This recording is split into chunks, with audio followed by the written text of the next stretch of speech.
Hello ladies and gents. What I wanted to do today is just record a very quick video, sort of a review really, just on a piece of software that I've been using for some time now, which is 3D Vista. I have been a professional virtual tour photographer and commercial photographer for just over a year now, and I have been using 3D Vista since day one really, and I love it. So what I really wanted to do is just give people an idea of how it works, what it can do, and just the general gist of the features that are included with there. So this is my first YouTube video, so if I do and ah a lot, then I do apologise. So what we've got here is the main screen that you'll be introduced with when you actually open up 3D Vista itself. So what I'm actually going to do is create a brand new project from scratch. By clicking on create new project. What they do is they do provide you with pre-made sort of skins, as they call them. So you can have just thumbnails at the bottom, you can have different sort of navigation buttons and so on and so forth, but I'm going to start with an empty one just to show you how you can add different things into there. So if I just click select from there, I'm going to import a couple of panoramas into here now. So if I just click on here, go to folder, and let's go to, let's find a good one for you. Here we go. This is for a home cinema company in Brighton in the UK that I worked with. So if we click on these two here, it's only two rooms that I did for them. That will then load them in. This does work very quickly actually. There we go, it's coming already, and that's one thing I really do like about this, is it does enable me to speed up my workflow and get things done pretty quickly. So we've got the two panoramas that have been imported. We can give our project a name, so let's just say home cinema, like so. A description as well if you wanted to. Mobile scale is quite important. What this does is it basically makes sure, I normally set this at between 55 and 60, just makes sure that the buttons when people are viewing it on a mobile device are the right size, they're not too small. So there are a number of other features going down here, and I do highly encourage people, whether you've used this before or not, to just spend some time with it. Get used to the buttons, have a look at what they do. The majority of them, when you hover over them, it will actually explain to you what they do on there. There are a few that I do tend to set up on here. The first one being use click and drag control mode. So it says Google Street View control mode, that lets the user click and drag the surface of the image, just like you would on a Google Street View tour. So I do generally tend to click that. And then you've got other things like the virtual reality rendering quality, so you can have a higher quality if people are using VR glasses. So moving on from there, if I just double click one of these images, let's start with the reception one. That will give you a preview of your 360 image like so. Alright, now what I really love about this is that everything is laid out for you in a sort of a step-by-step process, or that's how I personally see it. So initially you've got your settings page, so this is the first thing that I tend to adjust. This will include things like rotation speed, so I normally reduce this down to about 50 or so. It just sort of changes the speed that when people click and drag that it rotates at. And then also you've got your zoom speed as well. Autoplay settings at the bottom, I generally tend to turn this down the speed to about 5, because what will happen when people actually start viewing the tour, it will automatically start moving around, and it's nice, I think, just for it to be nice and slow. Once it's completed one loop, it will go on to the next panorama for them if they don't interact with the image itself. So the next section here under the panoramas tab is start. So if we click on that, what this does is it enables us to adjust the zoom that the sort of the person viewing the tour can choose. Obviously we don't want them to be able to zoom all the way in or all the way out, because it can look a bit odd. So I generally tend to stick with 90, 100, 110, but this would be different depending on the size of room that you're editing for. Obviously if it's a really small sort of downstairs bathroom or whatever it may be, then you may want to zoom out slightly further. So we can see here we've got that's the maximum that we're able to zoom in, that's the middle point, and then zoom out is set to there. So if we click on that one, the next step is to set our viewpoint. So this is the first point they will see when they actually log onto the tour. So let's choose a nice view from here. Let's go that way. Just make sure it's nice and straight. There we go. So click on 100 and then just click set view as initial point. Moving on from there, we have hotspots. Now, the hotspots in here are just brilliant. You can either put in arrows or doorways or whatever you like on there, and these are all pre-made by 3D Vista themselves, or you can actually import your own ones. I tend to create quite a few different hotspots in sort of a PNG format on Photoshop. I will normally make sure that they are sort of designed to the business. This particular company didn't really want that, they just wanted a basic arrow, and I did work with the vets recently, so I just created a little paw print to put over each door. So the customization is huge. You can either put a polygon around the door, so you would actually draw around the door here, and that would cover the whole door up with a hotspot. I generally tend to use the images, so if we click on the little image button here, let's go with let's go with the blue arrow for this one, and then pop it there. There we go. So we can adjust the size. There we go. And then the next thing from here is you can choose whether you want it to be permanently visible, which I tend to do, or just visible when people roll over it. So I don't generally tend to tick this box. If there is a transparent area and you've actually used a PNG image, then I do encourage you to click transparent area activated. Otherwise they'll struggle to sort of click on just the bit that's not transparent. And then the next step is to add an action. So what we want to do from here, there's a number of different actions you can put behind a hotspot, which again is a huge plus point for 3D Vista. The general one you're going to do is to open a panorama. Obviously we're putting an arrow over a door, that's what you want them to do.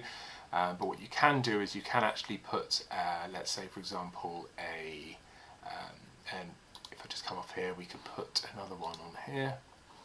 Go to information, we could put this transparent here, and let's say this TV here, we might want to sort of give customers a bit of information about that, so let's pop it underneath, like so. We zoom in, make that a bit smaller, because that's the angle they're going to see it at. There we go, information, let's make that one smaller as well. So with the information one, again, this one is a transparent image.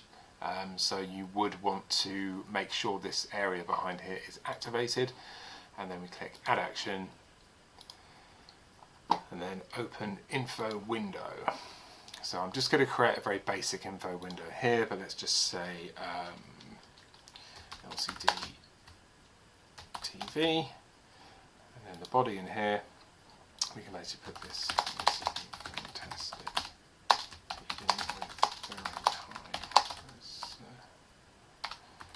type today. Here we go. And then you can add other components within here as well. So you can add a panorama, you can put 360 video in there, you can put a video from YouTube, which again is very useful. A number of different things. I mean, if we just go onto photo here, I think I might have one of them in here. No, I don't, but let's just pop this one in here. Okay, so you can make the size different there, and then click done. Let's add the action for this one here. So the action for this is going to be open panorama. So we'll click open panorama, and we want to be taken into their demo room. So let's click select. Enable smart start point. I generally tend to untick myself because I like to choose where the point starts. But it says when this option is enabled, the initial point of the panorama won't be the one set by default. Oh, it's gone.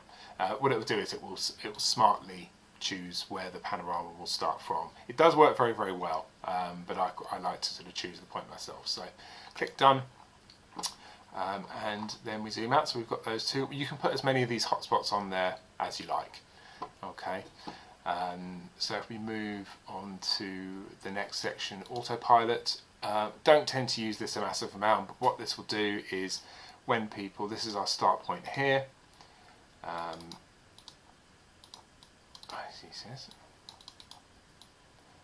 What you can do is you can actually set it, there we go. So 0 is the start point, then we want them to navigate to this area here, and then this area here. So what it will do is it will automatically navigate them around an area. This is quite useful for real estate or property tours, so you can get them to navigate around the house and stop at the kitchen and then so on and so forth. So audio, one of the features I use or tend to use a lot. It's down to the clients individually, but I do tend to find having a bit of audio in the background does make it a slightly more immersive experience, especially when you're maybe using VR. So in order to do that, you just click Add Audio File. I'll come on to here, audio. Let's just go with birdsong in here. Now, once you've added that in, you can, if I just turn my, it's quite quiet this file, so you probably won't be able to hear it. But what we can do is click on directional, and this actually enables you to make sure or sort of have it so that when someone is over this area, for example, the sound will only play when they are viewing that area of the 360 image. Absolutely fantastic feature. If I'm doing a property and I've done a shot of the garden, then I generally tend to keep this covering the whole screen. So this particular birdsong file I use quite a lot. That will be playing when they're viewing the whole 360 image. You can choose the quality of the playback, also to play as a loop as well if it's a short file that you've got. Enhance just enables you to do some extra tweaking to the image, like change the brightness levels, change the saturation. If you think this is a bit unsaturated, then you can boost that up a bit, like so. And change the gamma so we can boost the shadows a little bit there. Add a bit of sharpening, a bit of contrast. Might have overdone it slightly here. They are quite sensitive, these sliders, so you do need to be a little bit careful. But again, once you get used to it, you can sort of find the values that you like and then just type them in. Lens flare, bit like Marmite really. It's people either love it or they hate it, but what you would do here, and we'll have a look when we preview the file, what it will look like, but it's basically we'll add a lens flare in or a fake lens flare. But I want to pop that in there just so you can see. In fact, let's put over the lights here, like so. Add another one there. Okay, and then caps. Now, the caps is great. This is for your nadir on the bottom and your zenith on the top. I generally tend to add my own logo on the bottom.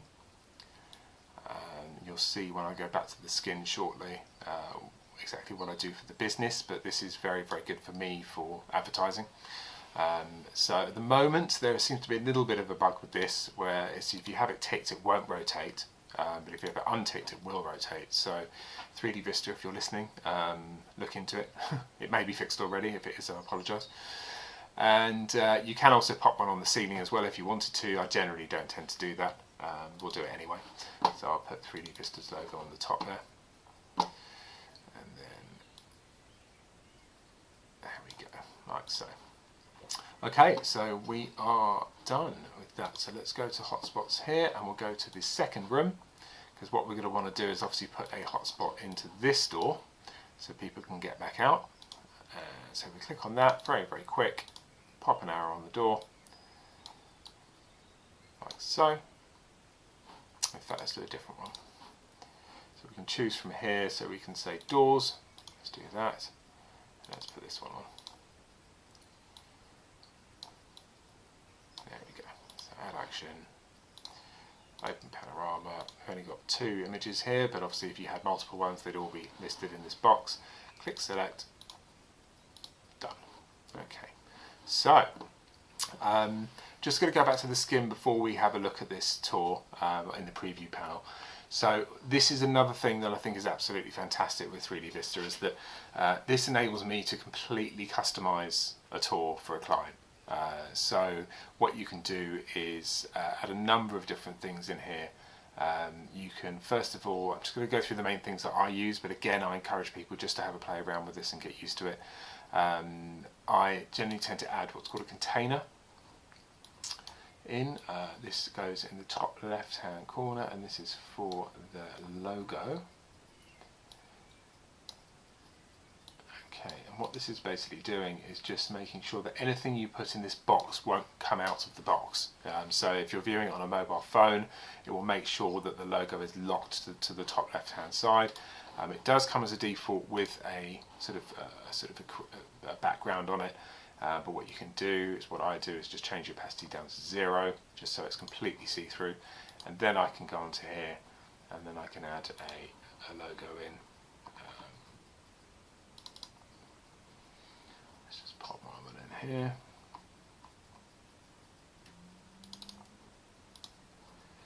There we go, so we just adjust the size of that. And there we go. Okay, so if you move this to where you want it, so that's within the container now.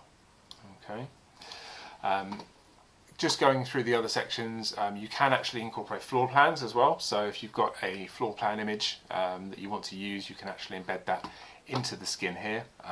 That's a very, very good feature. I don't personally use it, or I haven't yet. I do want to use it.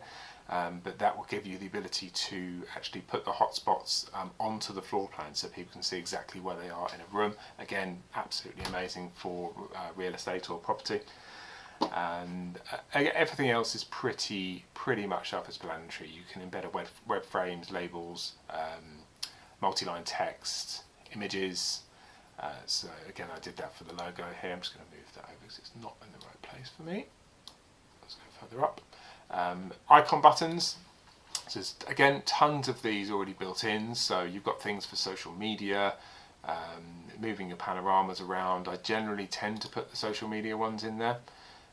So if we go with Facebook White, that goes in the corner, and as a default what will happen with this is it will actually set it to social sharing. So what that means is then when somebody clicks on this button on your tour, it will bring up their Facebook social sharing and they can share it on their Facebook page. I tend to change that, just click on the cross here and get it so it takes people to the company that I'm working for's Facebook page. If they have a Twitter page, then you can pop a Twitter logo in there. You can put whatever logos you like. So if we click on icon buttons, you can actually import my images, so you can create your own images or download images to your heart's content, really. So, and then you can also add a tab at the top, so you can have different tabs coming across the top here for different information. Drop down is similar to that, but it will drop down, bring your drop down menu in. Thumb list just gives you a breakdown of the images that you've got. So if we just pop that in here on the right side, there we go. That enables people just to navigate through all of the different 360 images that you have on there. Again, you can edit the style of this if you want to. You can change the opacity so it's completely see-through, which I tend to do.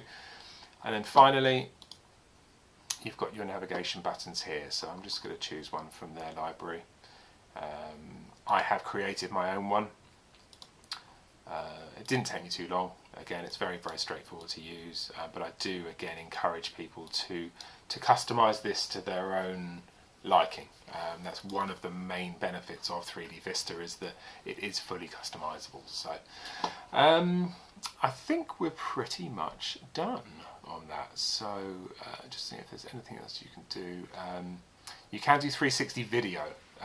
Again, not something I have really sort of touched on myself. The sort of one-shot camera that I've got, I use the Xiaomi Mi Sphere. It's not bad on quality, but not quite good enough. So I generally don't tend to do the 360 video on there. Might get the new GoPro one soon. So if I do, then I'll post a video about that. So let's preview this and have a look and see what it's like. This is the other really great thing, is that the previewing is pretty damn quick. Considering the amount of information that it must be processing, it does tend to do it all very quickly. It will cache it for you as well. So this is the first time we're doing it, so it may take slightly longer, but then if you want to preview moving forwards from there, then it does do it pretty much immediately. So here we go. So here is our virtual tour. So we've got our logo at the top, we've got our little Facebook share button at the bottom here. We've got our buttons here that you can navigate around with, but I'm just using the click and drag mode. So if we come back around here, click on this button to take us in. Now the transitions is another thing I really love. This sort of, I'm just going to go back again, this zoom and pull thing that they do is a really nice smooth transition from one room to another. Sometimes, again, with other ones I looked at, they were quite jerky, which I didn't really like. So if we click on this here, there we go, it's brought up that little information box that we put in. If we come up to the lights, here we go, there's the flare. Yeah, I'm on the fence still about that. Let's have a look at the other ones. So you've got flares on there, the logo at the top, the logo at the bottom. Yeah, so it's spinning round with it, so it looks like that bug hasn't been sorted yet. Oh, just noticed a little stitching error there. Oh, whoops. Okay, so that's pretty much it really. And I mean, one other thing I wanted to cover, if I just take this down, is I am actually able to offer 3D Vista to people at a slightly discounted rate.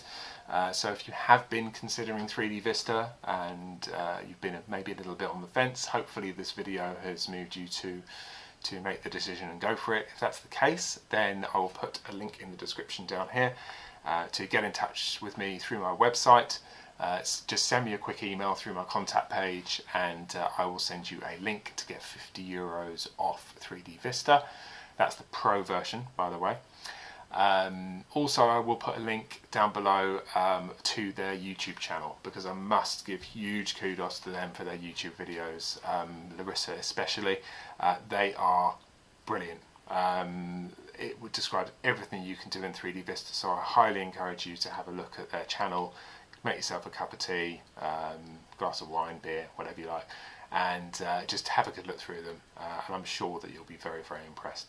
So any questions or comments, please leave them below for me. Hopefully I haven't mumbled on too much, but thanks for your time. Take care.